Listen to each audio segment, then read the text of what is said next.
Removing the option of a no-deal Brexit would lead to no further negotiation with the European Union, claimed Andrew Bridgen. The Brexiteer MP believes it would be very poor attitude for MPs to rule out no deal, and Parliament would be shooting themselves in the foot.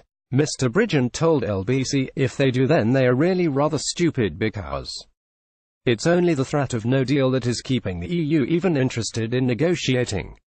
Once you take that away there will be no further negotiation, and you are basically saying it is either the Prime Minister's deeply flawed deal or no Brexit. Radio host Ian Payne asked, but do you honestly believe that, as it stands, the House of Commons and all the MPs, over 600 of them, will vote for a majority that will say let's keep no deal on the table? It's not going to happen, is it? The Tory MP for North West Leicestershire replied, well, we haven't had the vote, we have kept no deal on the table and survived 2 attempts by those who wish to frustrate Brexit or ready to take no deal off the table and a delay. Sir, I do not see how you could possibly say that. Those amendments have been defeated repeatedly, and it is for all members of Parliament to look into their conscience and their heart and decide how they vote. The 2 major parties agreed to implement the will of the British people to leave the European Union, but it is this very poor attitude of wanting to rule out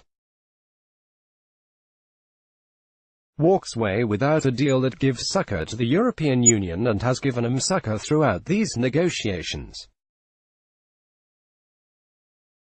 Brexit news. Removing the no-deal option would give succor to the EU, claims Andrew Bridgen. Image Sky News. Getty. It's only the threat of no deal that is keeping the EU even interested in negotiating. Andrew Bridgen. They do not have to renegotiate with us because we are quite happy to take away our negotiating position ourselves, and the one reason we might not get the concessions over the next fortnight we're hoping from the European Union is because Parliament, or the Prime Minister, has decided to put no deal onto a vote. Well, why does Mr. Barnier have to make any concession to us when it looks like Parliament is going to shoot themselves in the foot as far as negotiations are concerned?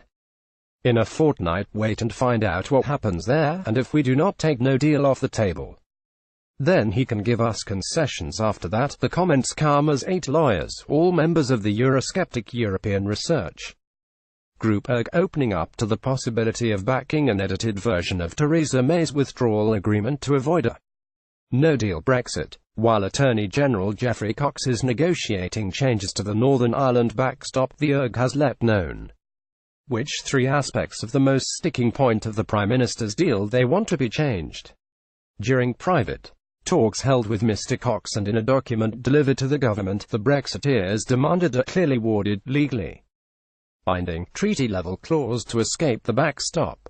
The URG lawyers also asked for a clear and unconditional route out of the backstop if trade talks fail during the transitional period, to assure the UK won't be trapped inside the customs union indefinitely. This exit route could be a time limit or a unilateral exit mechanism, the URG lawyers suggested.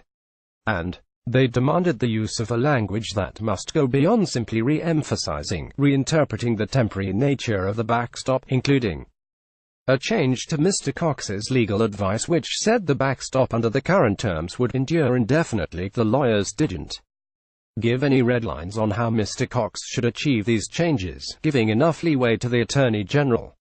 Michael Tomlinson, one of the 8 lawyers who issued the terms, told the Sunday Times, there is a spectrum and a range of options that the Attorney General has. I'm not going to say protocol good, codicil bad, that are very bad, because that would be prejudging it, but they demanded to see the amended text in black and white, and in good time, before the next meaningful vote, which could take place as soon as this week.